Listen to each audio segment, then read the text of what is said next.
Mbak Rina sendiri ada yang bisa dipelajari nggak dari cara kepemimpinannya papanya Mbak? Yang emang sebenarnya anak muda pun bisa tiru, masih bisa ada hal Bisa. positif kok yang bisa diambil dari generasi sebelumnya. Mungkin Bisa. yang Mbak Rina pelajari sendiri dari papanya Mbak. Ayah saya itu mau belajar. Oke. Manajemennya dia tidak ada yang bisa saya rubah. Karena Oke. semua sudah perfect. Oke. Ketika saya, kalau animasi itu ada namanya flow chart. Di mana sebelum jadi animasi itu butuh melalui apa. Proses-prosesnya. Nah, itu sama ternyata dengan manajemen. Dan ketika saya lihat flow chartnya, semua itu teratur. Semua itu sudah benar. Ini cuma tinggal ngelanjutin aja atau memperbarui device. Device-nya mungkin mau ganti apa, mau ganti tab. Mungkin zaman dulu tidak ada QRIS, sekarang sudah ada QRIS. Menemukan teknologi ya. Maksudnya zaman sekarang majunya di sini loh Mbak ngasih tambahan di situ. Tapi secara dasarnya itu sudah tersusun rapi ya sebenarnya ya. Sudah tersusun rapi. Oke. Asiknya, untungnya juga ayah saya itu masih mau belajar akan hal baru. Oke, jadi ini ya maksudnya mungkin kenapa Mbak tadi jatuhnya dari tahun berapa? Hampir 10 tahun ya? 9 sampai 10 tahun. 20 tahun juga umur saya kok. Saya 29 tahun, bisa benar, 30 tahun. Hampir 30 tahun ya. Oke. Maksudnya itu bisa bertahan 30 tahun itu kan bukan hal yang mudah juga ya. Berarti tipsnya adalah, maksudnya yang bisa dicontoh adalah ini ya, mau terus belajar gitu ya. Iya. Oke. Dan itu saya coba. Saya nggak percaya. Oke. Saya buat usaha sendiri. Nyontoh sini. Karena kan saya tidak lulusan manajemen, jadi saya takutnya saya salah. Kayak oh menurutku ini perfect kok, tapi ternyata ini nggak perfect, tidak seperfect itu. Jadi gimana caranya aku tahu kalau apa yang ada di sini itu salah? Saya taruh di usaha saya satunya, saya jalankan seperti sama di sini, lah kok berhasil. Oke. Dan itu tidak ada kesalahan sama sekali yang di satunya ini. Di sini saya tahu bahwa yang titik pertama itu sudah perfect. Udah tidak perlu ditambahkan lagi. Ini sudah perfect, hanya tinggal mengikuti zaman saja. Oke. Kadang emang udah kalau nggak ini ya Mbak ya, kalau nggak langsung ngelihat atau dicoba langsung itu kadang nggak percaya. Oke. Jadi tipsnya adalah maksudnya jangan langsung ngejat sesuatu, cobalah itu karena maksudnya pasti ada sesuatu yang bisa dipelajari lah dari 30 tahun itu. Dari 30 tahun itu. Oke. Jadi tadi belajar, mau terus belajar itu ya. Itu yang poin pentingnya ya. Oke Mbak, yang terakhir, mungkin nggak terakhir juga sih. Karena kan nggak semua anak muda itu sebenarnya mau terlibat dengan bisnis keluarga yang pertama. Dia ingin kebebasan. Maksudnya mungkin Mbak ini ada start poinnya adalah nggak pernah dipaksa orang tua. Itu kan. Tapi baik lagi ya, karena Mbak Rina maksudnya waktu ya yang menunjukkan bahwa Mbak kayaknya ini keputusan yang tepat. Mbak kembali. Cara Mbak membangun kepercayaan diri untuk keputusanku ini benar. Itu gimana? Maksudnya aku pun ini termasuk aku ya, mungkin aku dan banyak temanku kadang tuh nggak percaya dia oleh keputusan kita. Entah itu aku setahun aku memutuskan untuk itu. Nah Mbak kan udah 4 tahun ini agar Mbak terus percaya diri. Oh keputusanku ini sudah tepat. Oh kayaknya langkah yang aku pilih ini benar bisa membawa aku maju. Itu apa nih? Sebenarnya pertanyaan kayak langkahku ini adalah yang bisa membuatku maju itu adalah pertanyaan overthinking kalau saya ya. Karena itu muncul ketika saya overthinking, tapi itu nggak muncul kalau nggak saya nggak OVT itu nggak muncul itu tuh. Jadi go with the flow itu pasti. Terus karena saya go with the flow itu tadi, saya dapat studi yang banyak, terus saya curiosity itu membantu. Itu membuat saya kayak tertarik gitu. Jadi bukan pemikiran yang apakah ini benar ya? Ya kan intinya kan itu, apakah ini seperti itu ya? Apakah ini jalur hidup saya? Apakah ini jalan ninjaku, ya kan? Itu ketika saya yang harus cari apa yang saya suka di sini. Kalau saya nggak cari, ya nggak jalan. Bahasanya kan Aktif gitu, ya. karena saya merasa oke nih aku harus di sini. Terus gimana ya caranya aku suka sama ini?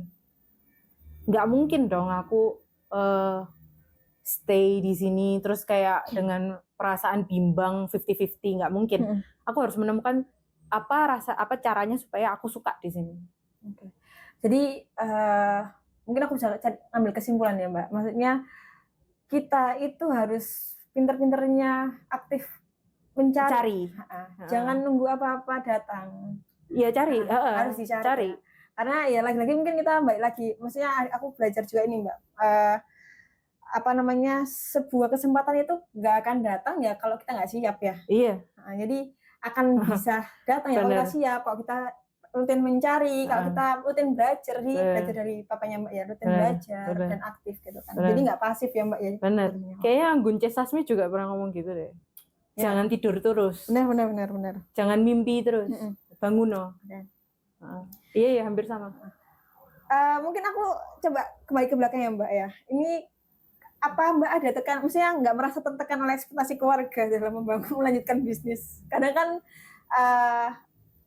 keluarga besar ya khususnya ya, entah itu saudara papa, mama atau adik. Karena kan ini melanjutkan kepemimpinan dari, maksudnya dalam arti Mbak kan terlibat otomatis nggak untuk jadi pegawainya papa dong. Pasti ada jangka panjangnya kan. Apakah Mbak ada merasa tekanan atau kalau ada pun cara Mbak ngebuang itu semua atau terus lanjut jalan tuh apa?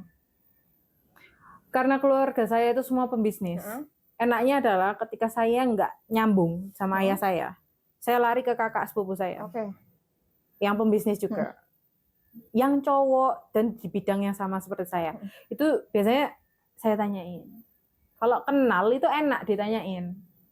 Kalau nggak kenal itu masih dianggap nggak enak. Maksudnya nggak bisa memberikan saya jawaban yang saya mau. Karena saya ke kakak saya, ini tempat saya curhat. Kayak, loh kak, ini ku loh, gini. Oh kamu loh pakai ini aja. Kamu loh pakai orang ini ya, distributornya ini ya, nggak usah sing itu, tak kasih iwes. Kayak gitu.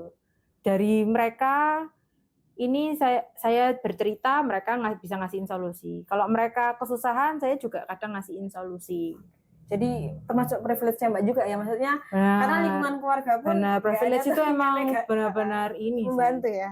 Tapi satu sisi Mbak orang yang terbuka, meskipun Mbak jatuhnya Mbak punya bisnis dari orang tua nih, Mbak tetap mau belajar dari situ. Itu mungkin yang nggak semua orang bisa. Maksudnya nggak semua orang ke situ. Baik. Karena itu ini Mbak, itu tuh butuh dipelajari. Dan arti karena Mbak kan sudah terbangun oleh keluarga pembisnis, dalam arti mereka berusaha ya, mati nggak menunggu kayaknya orang dapat bantuan enggak, karena mereka mencari jalan sendiri ya. Jadi secara nggak langsung itu membentuk nggak sih lingkungan itu?